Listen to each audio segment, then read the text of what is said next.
What's good, YouTubers and YouTubettes? This is JB Sports, back again with another one. Errol Spence Jr. versus Terence Crawford, the fight that won't die. Recent reports have come out saying that both fighters are speaking directly with each other to finally make this mega fight come to fruition.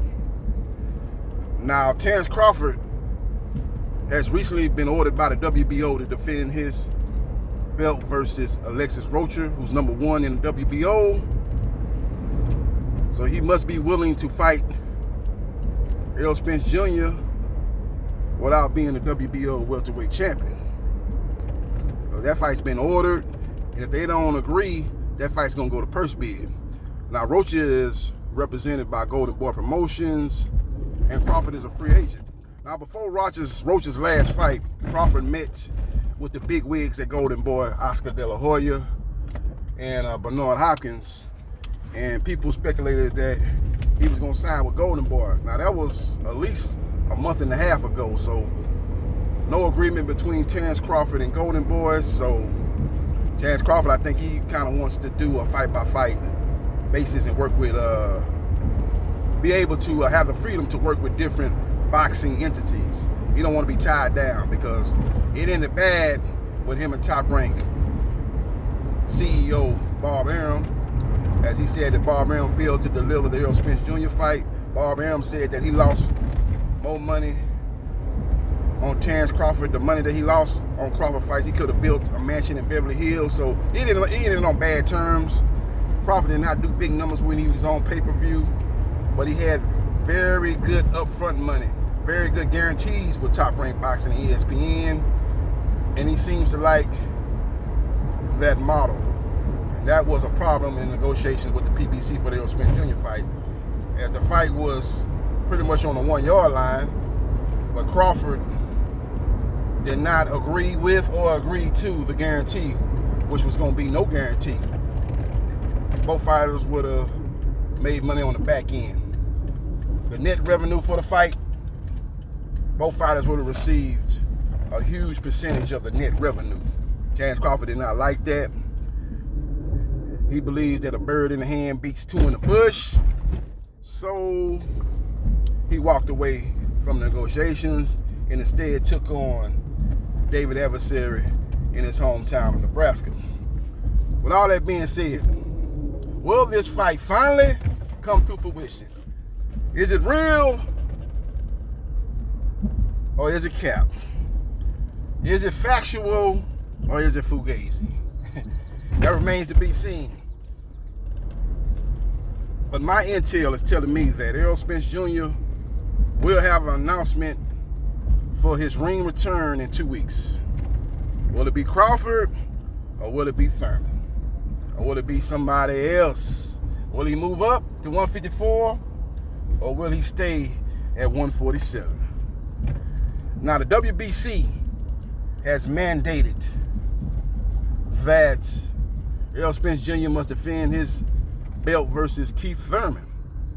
So if he indeed decides not to take that fight and fight Terence Crawford or somebody else, they will strip him of the WBC belt.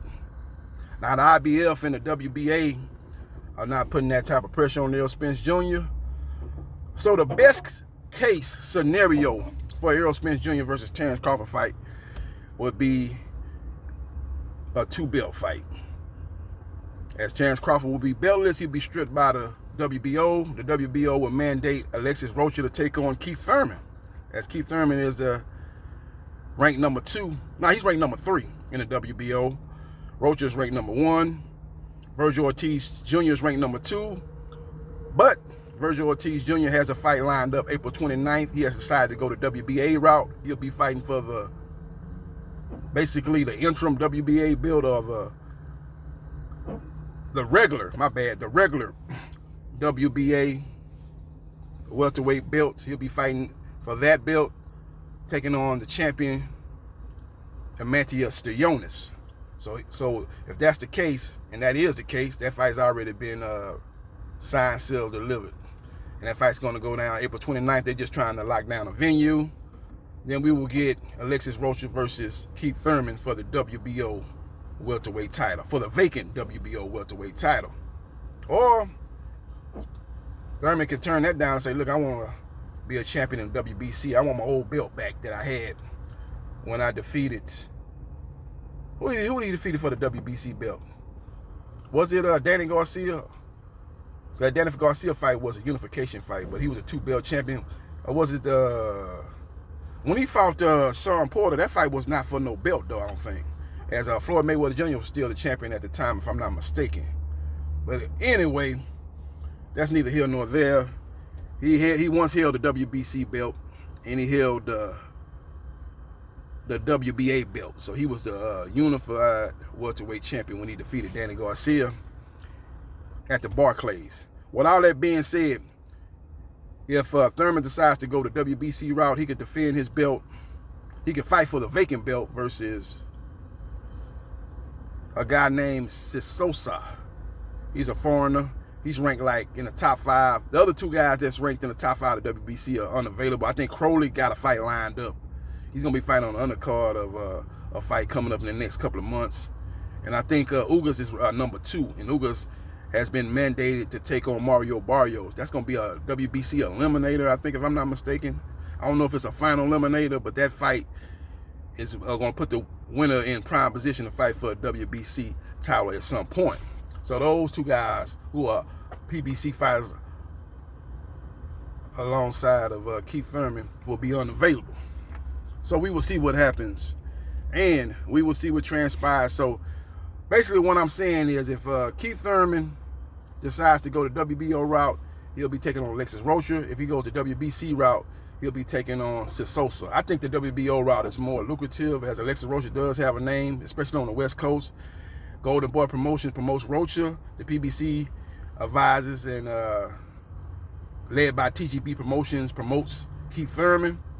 As we know, Gervonta Davis and Ryan Garcia has a fight set up for April 22nd. So the PBC and Golden Boy are going to be working together for that fight. So if they can do that for that fight, they should be able to do that for this fight if the WBO mandates Rocha versus Thurman. So we will see what happens, and we will see what transpires. But interesting developments, man. We got a lot of moving parts in the welterweight division. But the bottom line is, Gervonta Tank Davis versus Ryan Garcia is for no belt, and it's the biggest fight in boxing. So don't let belts hold up a fight that, in my opinion, will be for the pound-for-pound #1 fighter in boxing. That is Errol Spence Jr. versus Spence-Crawford. The winner of that fight will be the #1 pound-for-pound fighter, in my opinion. So if the WBO belt is not on the line, and if the WBC belt is not on the line, who cares? It's a big fight. It's the second biggest fight in boxing behind Danny Garcia, behind Ryan Garcia versus Gervonta Davis. So we will see what happens, and we will see what transpires. But maybe they can move up to 154. A fight at a catch weight. Maybe you fight at 152 or something like that. Or just both guys go up to 154.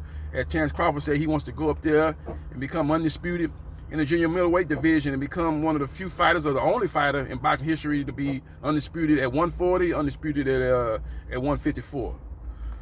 That'll be quite an accomplishment for Spence-Crawford. So we will see what happens, and we will see what transpires. But they can fight at 154, and the winner of that will be the biggest name and highest profile fighter and biggest fight for undisputed junior middleweight champion Jermell Charlo. So they can fight at 154 for #1 pound-for-pound status, and the winner of that fight will be the biggest name and highest profile fight for, again, Jermell Charlo, who's undisputed at 154 pounds. So they got a lot of different scenarios can play out, but don't let these belts, don't let these sanctioning bodies steer you in another direction. If you guys can agree on the financial terms of the fight, whether it be at 147 for 2 belts, the WBA and IBF belts that are held by champion Errol Spence Jr., or go up to 154 and fight for, again, #1 pound-for-pound fighter, and the winner of that will be in prime position to take on the top dog at 154, Jermell Charlo. So we will see what happens, and we will see what transpires. Follow me on Facebook, Gerard.Briscoe.3551. Like, share, and subscribe to JB Sports, the man, the myth, the legend. And I holla.